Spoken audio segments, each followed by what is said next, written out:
Okay, so I came over here to HSP Diesel and I saw this beauty right here. Cabin chassis, 6500 HD.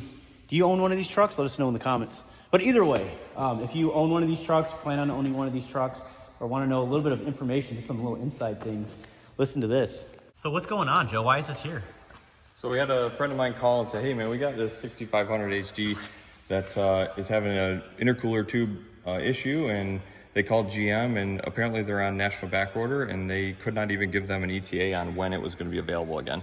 So I'm like, well, man, that sucks, especially for a towing company that's trying to help people out, tow vehicles, and all of a sudden they're the ones that need a tow. It's not ideal, right? So I said, I'm sure we have a lot of cold side options for the other Duramaxes. Let me see how much different it is, and it's definitely a completely different design, but unfortunately, it's that same plastic like connector piece. Actually, I can show you from the factory, and it only engages on, there's a small lip on the throttle body that you can see that it engages on. Well, as soon as there's any boost pressure, obviously that little 50 thou or 40 thou lip doesn't really hold very much.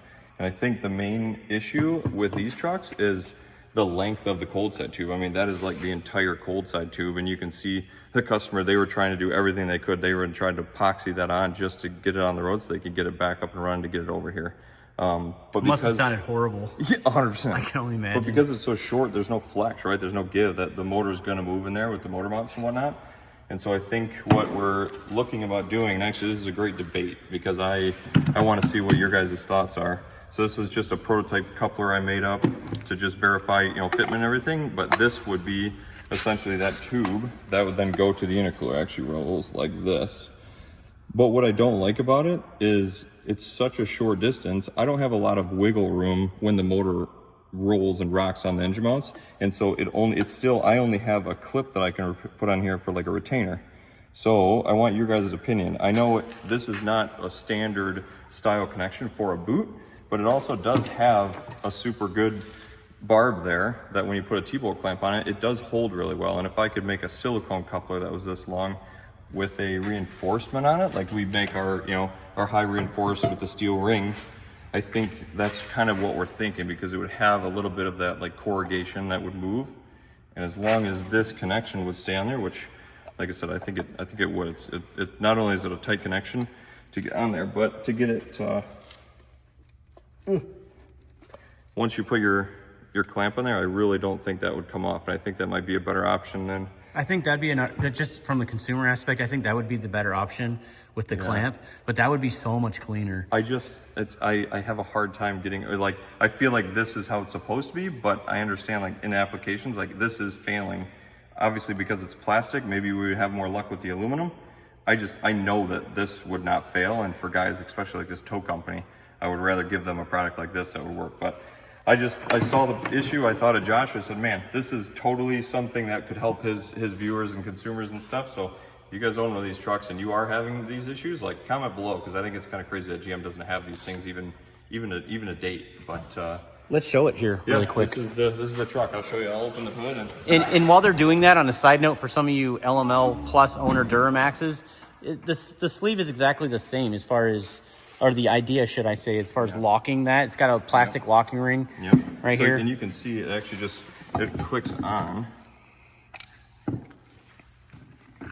And the issue is like, it'll click on okay, but any side load, it disengages that, and you can even see that flex. The only thing holding that in is this tiny little ring that if I rotate, then you could pull it out.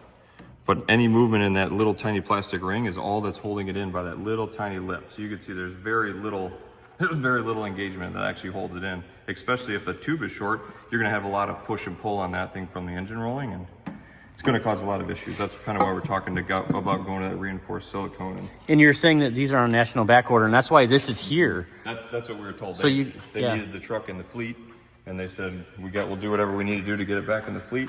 So I said, I'm sure we could fix you up with something. But then I thought, man, I know that this can't be the only one out there, obviously. So whatever we could do to help the guys out there that are also running the same issue. And obviously, like you said, you're following. I'm sure you guys, some guys out there that have the same issue. So if you do, leave in the comments below, because I would love to know how many are actually becoming a problem. Yeah, well, these trucks are now getting older, which is pretty interesting to start seeing these issues start arising, and we can get a nav on them before it gets too bad. And you can see, obviously, the throttle valve is right here. and the intercooler connection is right here. So you only have about 12 inches of foot or so. So yeah, you're just fabricating a part to fit that to make it a little more reliable, a lot more reliable. Yeah. Sort And of a bulletproof situation For on sure, that end. for sure. It's more of a, obviously with these trucks, it's more of a reliability thing. You don't want to be in the middle of a recovery and all of a sudden you're the one that needs recovered. That's not ideal. But yeah. So let us know in the comments, guys. What do you Solve- think? So we got a solve the couple problem. options here. We're figuring this out, and hopefully, eventually, once this part's being used, that they can throw these on the website. Yeah, for sure. Yeah, I mean, like I said, if it is an actual big problem out there, and obviously they had no, I want to say when I talked to Mike, they had no like delivery date of when they even would be available. So if that's true or not, I don't know. But at this point, we got people in here that are asking for them. So We got to make it happen. exactly, I got to get it done. Yeah, exactly. So again, let us know if you own one of these trucks. It's very interesting. I'd love to buy one of these trucks one day for the channel and actually do something cool with it, like make it a pickup truck looking rig.